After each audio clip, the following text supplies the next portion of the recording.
dia da palavra. Leitura do livro do profeta Isaías. Isto diz o Senhor: eu atendo teus pedidos com favores e te ajudo na obra de salvação.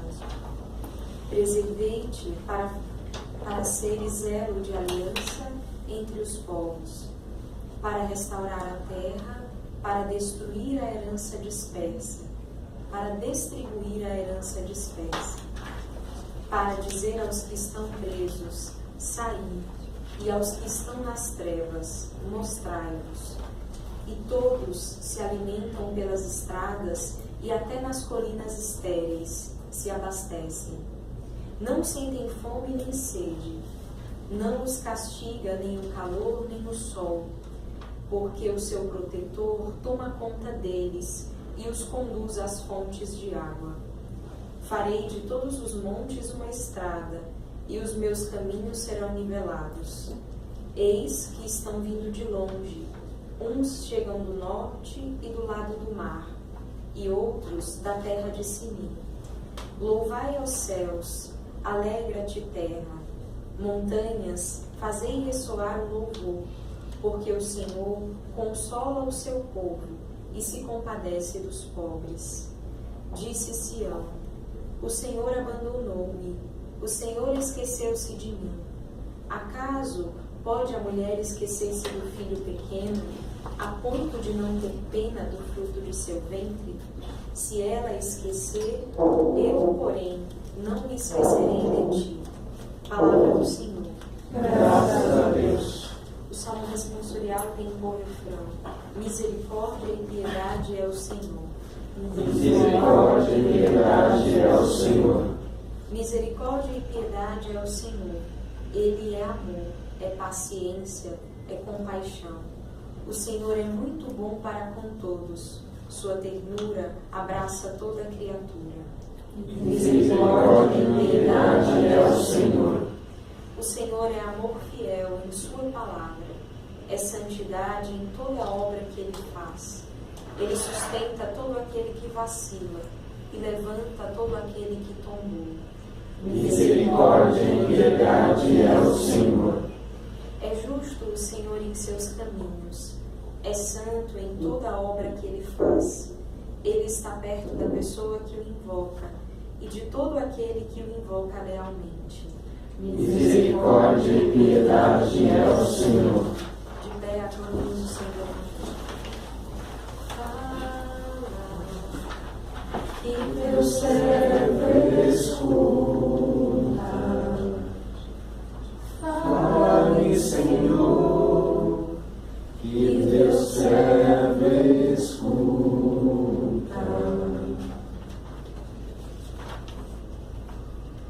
O Senhor esteja convosco. Ele está no meio de nós. Proclamação do Evangelho de nosso Senhor Jesus Cristo, segundo São João. Glória a vós, Senhor. Naquele tempo, Jesus respondeu aos judeus: meu Pai trabalha sempre, tanto também eu trabalho. Então os judeus ainda mais procuravam matá-lo, porque além de violar o sábado, chamava Deus de seu Pai, fazendo-se igual a Deus. Tomando a palavra, Jesus disse aos judeus: em verdade vos digo, o Filho não pode fazer nada por si mesmo, ele faz apenas o que vê o Pai fazer. O que o Pai faz, o Filho também faz. O Pai ama o Filho e mostra tudo que ele mesmo que ele faz. Ele mostrará obras maiores ainda, de modo que ficareis admirados. Assim como o Pai ressuscita os mortos e dá a vida, o Filho também dá a vida a quem ele quer. De fato, o Pai não julga ninguém, mas ele deu ao Filho o poder de julgar, para que todos honrem o Filho, assim como honram o Pai. Quem não honra o Filho, também não honra o Pai que o enviou. Em verdade vos digo, quem ouve a minha palavra e crê naquele que me enviou, possui a vida eterna. Não será condenado, pois já passou da morte para a vida. Em verdade vos digo, Está chegando a hora, e já chegou, em que os mortos ouvirão a voz do Filho de Deus. E os que ouvirem, viverão. Porque assim como o Pai possui a vida em si mesmo, do mesmo modo concedeu ao Filho possuir a vida em si mesmo. Além disso, deu-lhes o poder de julgar, pois ele é o Filho do homem. Não fiqueis admirados com isso, porque vai chegar a hora em que todos os que estão nos túmulos ouvirão a voz do Filho e sairão. Aqueles que fizeram o bem ressuscitarão para a vida, e aqueles que praticaram o mal para a condenação. Eu não posso fazer nada por mim mesmo. Eu julgo conforme o que escuto. O meu julgamento é justo, porque não procuro fazer a minha vontade, mas a vontade daquele que me enviou. Palavra da salvação. Glória a vós, Senhor.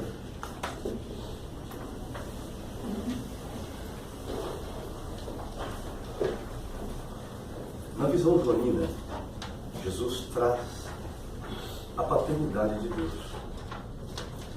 Porque até então, no Antigo Testamento, muitas vezes, não se refere a Deus como Pai. É Jesus Cristo, o Filho de Deus, que traz esse rosto, esse Deus Emmanuel tão próximo de nós. Com isso, facilita-nos experimentar essa misericórdia, esse amor paternal de um Deus que até então era passado pelos mestres da lei distante. Vimos um Deus próximo. E Jesus traz esse primeiro versículo do Evangelho dizendo que meu Pai trabalha e eu também. Nós sabemos que Jesus era carpinteiro, sua profissão. Mas aqui ele está falando de uma outra perspectiva. Nós olhamos para a criação do mundo. O Pai trabalhou 6 dias e no 7º descansou. Se nós contemplarmos os lugares que já passamos, já vivemos, a beleza da criação, da natureza, das coisas criadas, tudo muito bela, tudo muito harmônica. Né? Se hoje nós contemplamos alguma desarmonia na natureza e nas coisas criadas, é por consequência do pecado do homem. Né? Inclusive, o homem foi criado em profunda harmonia, mas esse, consequentemente do pecado, desarmonizou-se o seu interior, perdeu a comunhão com o Criador e, por consequência, também com as coisas criadas. O homem vivia em profunda harmonia, ele com o Pai, e depois essa harmonia foi rompida e quebrada pelo pecado. E de aí em diante, as consequências foram N consequências, né? Logo em seguida, Caim mata seu irmão. E, consequentemente, foi acontecendo outras atrocidades, por consequência desse afastamento, dessa ruptura do pai, do filho para com seu pai, da criatura com o Criador. Então, o Pai trabalhou perfeitamente, dignamente, criou todas as coisas muito belas, harmônica.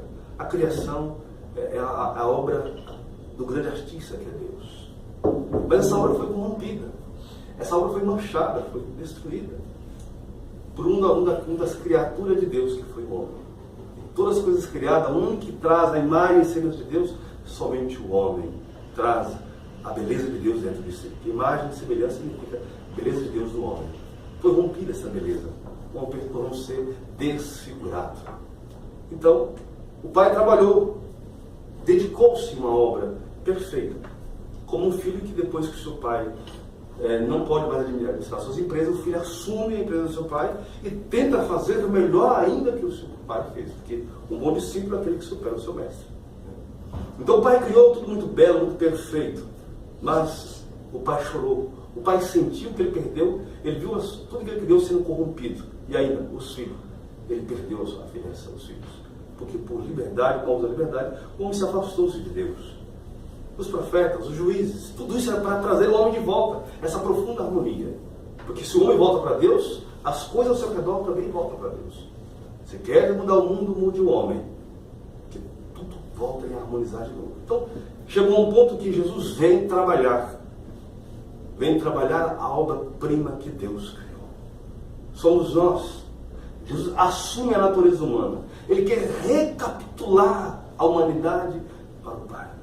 Diz o autor bíblico que Jesus devolve, Deus perdeu os filhos, Jesus devolve os filhos para o Pai. A obra-prima que ele criou, Deus viu se corrompida. Jesus devolve toda a harmonia cosmológica para o Pai. Ele é Senhor do universo. Então, ele diz que o Pai trabalha ele também. O Pai trabalhou porque criou todas as coisas. Ele veio trabalhar porque Ele é Redentor, Salvador e Redentor. E, consequência dessa redenção, chega a morte e morre. Por isso, nessa quaresma, é tempo propício para olhar para dentro de nós e ver em nós o que ainda não está sendo trabalhado. Ou melhor, o que precisa ser trabalhado em mim. São Paulo vai dizer que nós somos edifícios de Deus. Nós somos uma obra inacabada. É verdade que a conclusão dessa obra se dará no último suspiro da nossa vida. Ninguém pode dizer, eu estou pronto ainda. Só podemos dizer isso no final da vida, como diz São Paulo. Já no final ele diz, combati um bom combate, terminei a carreira e guardei a fé. Porque enquanto estamos caminhando, Deus está trabalhando em cada instante, a cada minuto. Né? Então a quaresma é um momento propício para nós olharmos dentro de nós e perguntarmos, meu Deus, o que em mim não está bom ainda, não está trabalhado? É verdade? Se não está melhor ainda, significa porque eu não estou dando liberdade para Deus. Quanto mais liberdade eu dou para Deus, mais esse edifício que sou eu vai sendo concluído, vai sendo terminado, vai sendo trabalhado. A beleza de Deus vai sendo restituída na minha vida novamente. A harmonia com o Criador e com as coisas criadas. É verdade, desesperamos quando vimos os fatos do mundo. Mas somos nós os primeiros a permitir que Deus trabalhe em nós. Então, se Ele trabalha sempre, né, por obra do Espírito Santo, o Pai continua trabalhando em nós.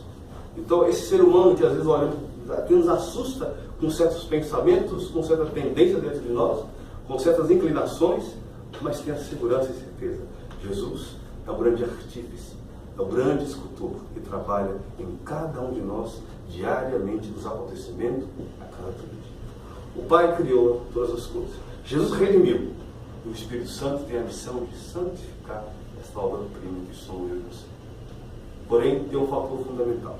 Assim como na usa liberdade rompeu a comunhão, o homem na liberdade também pode voltar à comunhão com Deus, permitindo que Deus trabalhe em nós a cada dia, a cada situação.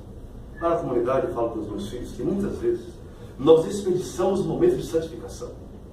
Quando alguém te pede um copo com água, que você vai no meio do corredor para você voltar, aquilo dentro de nós há uma revolução, mas muitas vezes esse copo com água não se santifica quando você volta para o água. Ou quando você chega em casa, depois do dia aqui dentro do serviço, chega em casa, um filho, ou a mãe, o pai te pede algo que você diz assim, não, brincadeira, né? Mas é de dentro, esta hora, são situações que você santifica. Um santo se faz o dia a dia. Ninguém nasceu santo, mas ninguém nasceu assassino também. Tem umas duas tendências. Mas se nós rezarmos, abrimos ao Espírito Santo, seremos trabalhados, seremos grandes santos e grandes santas. Por isso, ela que diz, o Senhor fez em mim grandes coisas. E como Deus trabalhou em Maria, já nasceu sem pecado, sem mancha nenhuma. Então, a obra-prima de Maria foi essa. Nasceu sem mancha nenhuma. Mas nós nascemos manchados. Então Deus trabalha muito mais em nós do que a coisa do céu. Por isso, nós temos que dar mais liberdade para Deus que Nosso Senhor é dele.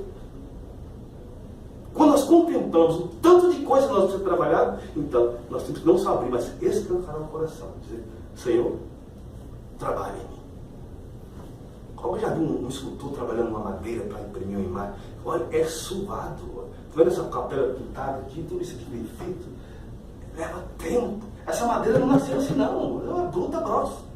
E às vezes nós somos nossas brutalidades, nossa rusticidade, que Deus precisa trabalhar.